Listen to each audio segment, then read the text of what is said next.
ठरलं तर मग मालिकेच्या आजच्या भागात आपण पाहणार आहोत की सकाळी आता अर्जुन सायली थांबली असल्यामुळे खूप खुश झालेला असतो आणि तो स्वतःच सायलीची मदत करण्यासाठी किचनमध्ये गेलेला असतो.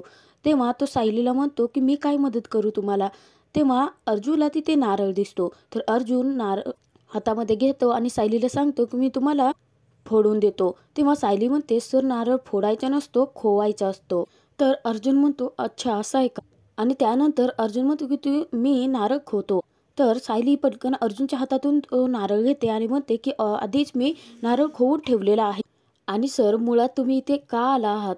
तुम्ही आत्ताच आजारपणातून बाहेर पडला आहात ना, मग कशाला दगदग करताय. तेव्हा अर्जुन म्हणतो की मी ठीक आहे. आणि तो आता सायलीला मदत करण्यासाठी विचारतो. तर सायलीला अर्जुन सांगतो की मी ब्रेडला बटर लावून देतो आणि सायलीची मदत करत असतो. तेव्हा मुद्दाम अर्जुन सायलीला विचारतो की अजून लावायचं आहे का बटर. इतक्यात आता घरातील सगळेच जण तिथे आलेले असतात आणि अर्जुनला पाहून थक्क होतात. तर कल्पना तिथे म्हणत असते की अर्जुन अरे तू किचनमध्ये काय करतोयस. तेव्हा पूर्णाची सुद्धा म्हणते की अर्जुन मी तुला पाहण्यासाठी वर येणार होते आणि तू किचनमध्ये आहेस. तर अश्विन तिथे आता अर्जुनला म्हणत असतो की दादा मुळात तू माझी परमिशन न घेता खालती आलातच कशाला. तर अस्मिता लगेच नाखुपसते आणि म्हणते की त्याच्या बायकोने त्याला कामाला लावलं असणार आहे. तर आता घरातील सर्वच जण एक एक एक एक प्रश्न विचारून अर्जुनला भांबावून सोडतात आणि उत्तर देण्याची संधी सुद्धा देत नसतात. तर तिथे प्रताप आता सर्वांना सांगतो अरे सगळेच जण एकदम आपण त्याला प्रश्न विचारले तर तो आपल्याला उत्तर कसा देईल. त्यावरती अर्जुन आता म्हणतो की एक्झॅक्टली द्या. तर घरातल्यांना तो सांगतो की तुम्ही माझ्याकडे बघतच नाहीयेत. मी आता ठीक झालो आहे. मी आता बरा झालो आहे ना, म्हणूनच मी आता माझ्या बायकोची मदत करण्यासाठी इथे किचनमध्ये आलो आहे. तेव्हा सायली तिथे कल्पनाला सांगते की आई मी यांना सांगितलं होतं आराम करायला, परंतु हे स्वतःचा हट्टीपणा सोडतच नाहीयेत. त्यावरती पूर्णाची सर्वांसमोर म्हणते की हट्टीपणा म्हणजे आता अर्जुन नक्कीच नॉर्मल झाला आहे. तेव्हा आता घरातील सर्वच जण खदखदून हसत असतात. तर अश्विन तिथे अर्जुनला विचार दादा तू आता मी दिलेल्या गोळ्या घेतल्या आहेस का. तेव्हा अर्जुन म्हणतो की अरे अश्विन मी त्याच्या आधीच बरा झालो होतो. की काल रात्री माझ्या बायकोने एक जादूची कांडी अशी फिरवली की मी लगेचच बरा झालो आणि म्हणून तर आता मी माझ्या बायकोला हेल्प करायला इथे आलो आहे. तेव्हा आता अस्मिता चिडते आणि अर्जुनला म्हणते की झालं आता हेच ऐकायचं बाकी राहिलं होतं. तुम्हाला हे सगळं बोलताना लाजा वाटत नाहीयेत का. तेव्हा पूर्णाची अर्जुनला मुद्दाम म्हणते की म्हणजे तू अश्विनने दिलेल्या गोळ्या घेतल्याच नाहीत का, तर ही जादूची कांडी होती म्हणून. तर लगेच सायली तिथे सर्वांना सांगते की नाही काल अश्विन भाऊजींनी जे इंजेक्शन दिलं होतं ना त्याचमुळे यांना बरं वाटलं आहे आणि त्यानंतर संध्याकाळी ते गाढ झोपी सुद्धा गेले होते. त्यावरती अर्जुन हसतच सर्वांसमोर बोलून जातो की हो आणि कालपासून आमची सेकंड इनिंग सुरू झाली. म्हणजेच अर्जुन सायलीने कॉन्ट्रॅक्ट वाढवलेलं असतं आणि अर्जुन हेच आता वाक्य कोरड्यात बोललेलं असतो. तेव्हा घरातील सर्वांना कोणाला काहीच समजत नसतं. तर अर्जुन आता पाहतो तर सगळे आता वेगळ्याच नजरेने त्यांच्याकडे पाहत असतात. तेव्हा अर्जुन लगेचच म्हणतो की नाही म्हणजे कालपासून आमच्या लग्नाचं सेकंड इयर सुरू झालं ना, म्हणजेच सेकंड इयर सेकंड इनिंग. तेव्हा आता घरातील सर्वच जण आता खूप खुश असतात.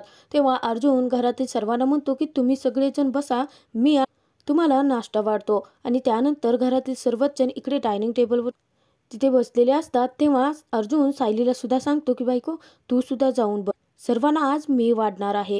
तर त्यानंतर अर्जुन आता स्वतः नाश्ता घेऊन आलेला असतो आणि घरातील सर्वांना तो नाश्ता वाढतोही.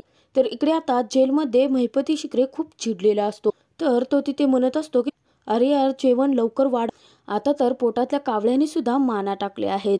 तर तिथे आता सगळ्या कैद्यांना जेवण द्यायला सुरुवात झालेली असते. तेव्हा महिपती शिकरे मुद्दाम आता स्वतःच्या कमरेला खोचून ठेवलेला मोबाईल मधुभाऊंना दिसावा असं मुद्दाम वागत असतो आणि मधुभाऊंची नजर सुद्धा त्या मोबाईलकडे गेलेली असते. तर त्यानंतर महिपती शिकरे जेवणाला बसतो तेव्हा आता पटकन मधुभाऊ नेमकं त्या शिवडे हवालदाराकडेच येतात आणि त्यांना सांगतात की त्याला म्हणतात महिपती शिकरेकडे मोबाईल आहे. तेव्हा शिवडे हवालदार जरासा घाबरतो आणि त्यांना विचारतो की ही गोष्ट तुम्ही कोणाला सांगितली तर नाहीये ना. तेव्हा मधुभाऊ म्हणतात की नाही.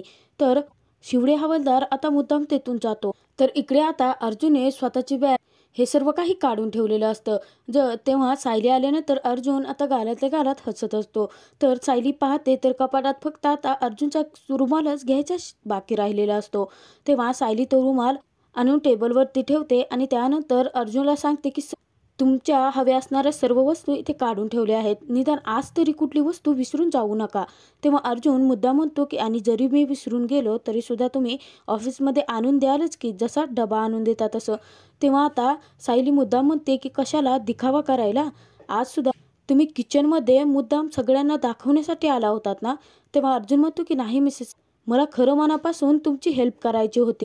काय आहे, तुम्ही माझं प्रपोजल ॲक्सेप्ट केलं ना, आता माझ्यामध्ये फुल एनर्जी आली आहे. तेव्हा सायली चकित होऊन अर्जुनकडे पाहत असते. तर अर्जुन लगेच वाक्य बदलतो आणि म्हणतो की नाही, म्हणजे आता घरच्यांना आपल्या कॉन्ट्रॅक्ट मॅरेजबद्दल सांगता नाही ना येणार, म्हणजे ते सगळं काही टेन्शन माझं गेलं, त्यामुळे म्हणतो. तुम्ही आता कोऑपरेट केलं म्हणून तर आपलं कॉन्ट्रॅक्ट एक्सटेंड करता आलं आपल्याला. तर आता सायली अर्जुनला सांगते की सर, जर तुम्हाला माझ्यासाठी काही करायचंच असेल ना तर माझी एक इच्छा पूर्ण करा. तेव्हा अर्जुन म्हणतो की बोला ना काय, मी लगेच पूर्ण करतो. तर सायली मनामध्ये म्हणते की माझी खरी इच्छा तर तुमची जीवनसाथी होण्याची आहे, परंतु जोपर्यंत मधुभाऊ सुटत नाही तोपर्यंत मी ही गोष्ट तुम्हाला नाही सांगू शकत. तर सायली अर्जुनला म्हणते की सर, मला ना मधुभाऊंना भेटण्याची खूप इच्छा आहे. तेव्हा अर्जुन म्हणतो की लगेच पूर्ण करतो, मी पटकन आता फोन करतो आणि अपॉइंटमेंट घेतो. मलाही आता विचारायचं आहे की महिपती शिकरे तिथे नक्की काय करतो आहे, आणि जर महिपती शिकरे जर तिथे रूल ब्रेक करत असेल ना तर ते आपल्या केसच्या फायद्याचंच आहे. तर सायली खूप खुश होते आणि अर्जुनला म्हणते की मी लगेच तयारीला लागते. तर इकडे आता जेलमध्ये तो शिवडे हवालदार खूप घाबरलेला असतो आणि तो महिपतीकडे आलेला असतो. तर महिपतीला तो बोलावतो आणि म्हणतो की मोबाईल सांभाळून ठेवा जरा, इथे लोकांना दिसतोय.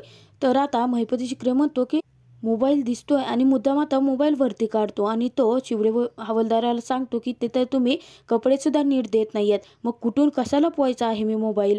तेव्हा आता शिवडे हवालदार म्हणतात की पुढच्या वेळेस ना नीट सांभाळून ठेवा, कारण मधुकर पाटलाने तुमच्या हातात मोबाईल आहे हे पाहिलं होतं. नशीब हे आता मोबाईल प्रकरण माझ्याकडे आले म्हणून, निदान मला ते प्रकरण निस्तारता तरी आलं. तेव्हा आता महिपती शिकरे लगेचच हवालदाराला सांगतो की मग त्या मधुकर पाटलाचा कार्यक्रम लावू का. तेव्हा आता तो हवालदार घाबरतो. तर महिपती शिकरे आता शिवडे हवालदाराला सांगतो, शिवडे, तुम्हाला ना एक फॅमिली कार हवी होती ना, तर मी ती साक्षीला सांगतो आणि त्या कारचा बंदोबस्त करतो, तुमच्यासाठी बुक करून ठेवतो. तेव्हा शिवडे हवालदार खूप खुश होतो. तर महिपती शिकरे लगेचच तो हवालदार गेल्यानंतर म्हणतो की शिवडे, तू कितीही मला काही सांगितलं ना तरी पण मी त्या मधुकर पाटलाचा कार्यक्रम लावणार म्हणजे लावणार. अर्जुन सायली इकडे आता मधुभाऊंना भेटण्यासाठी पोलीस स्टेशनमध्ये आलेले असतात. जेव्हा मधुभाऊ सायलीला दिसतात, सायली पटकन आता मधुभाऊंना घट्ट मिठी मारते. सायली खूप खुश असते. तेव्हा मधुभाऊ हसतात आणि सायलीला विचारतात की सायली, अगं आज तुम्ही कसे आहात हे विचारण्याऐवजी तू डायरेक्ट खुशीतच शिरली, आता या आनंदाचं खरं कारण काय आहे. तेव्हा सायली म्हणते की मधुभाऊ तुम्हाला भेटले आहे म्हणून मी खूप खुश आहे. तर मधुभाऊ सांगतात की नाही, हे कारण नाहीच आहे, मी खरं कारण सांगू का. तर मधुभाऊ सायलीला सांगतात की आमच्या जावईबापूचं तुझ्यावरती असणारं जीवापाड प्रेम, हो ना. तेव्हा सायली आता अर्जुनकडे पाहत असते. तर तिथे अर्जुन विचार करत असतो की हो मधुभाऊ, माझं तुमच्या मुलीवरती खूप मनापासून प्रेम आहे, परंतु माझं प्रेम आहे ही गोष्ट त्यांना सांगताच येत नाही. तर इकडे सायली विचार करत असते की खरंच हेच कारण असतं तर किती बरं झालं असतं ना, परंतु मधुभाऊ प्रेम यांच्या मनात नाही तर फक्त माझ्या मनात आहे. तर आता अर्जुन सायली विचारत असतात. तेव्हा मधुभाऊ म्हणतात की अरे तुम्ही कुठे हरवलात दोघे. तेव्हा आता मधुभाऊंना दोघेही म्हणतात की नाही काही नाही. तर मधुभाऊ अर्जुनला सांगतात की बरं जावई बापू, मी ना आज महिपती शिकरेकडे मोबाईल फोन पाहिला. तेव्हा आता अर्जुन धक्क्यानेच विचारतो की काय. तर मधुभाऊ म्हणतात की हो, आणि मी शिवडे हवालदाराला ही बातमी दिली आहे, ते सुद्धा मला म्हणाले आहेत की त्याची चांगली कसून झडती घेतो म्हणून. तेव्हा अर्जुन म्हणतो की म्हणजे चैतन्य म्हणत होता ते खरंच होतं. तर मधुभाऊ तुम्ही दोघे जण बोला, मी त्या शिवडे हवालदाराची लगेच भेट घेऊन येतो, असं म्हणून अर्जुन जातो. तर इकडे आता मधुभाऊ बसतात. तेव्हा सायलीला विचारतात की मुलं कशी आहेत, कुसुमताई कशी आहे. तेव्हा सायली म्हणते की मुलं कुसुमताई खूप चांगले आहेत, बरे आहेत, आणि मुलांना सुट्टी आहे ना त्यामुळे ते घरीच असतात आणि दंगामस्ती करतात.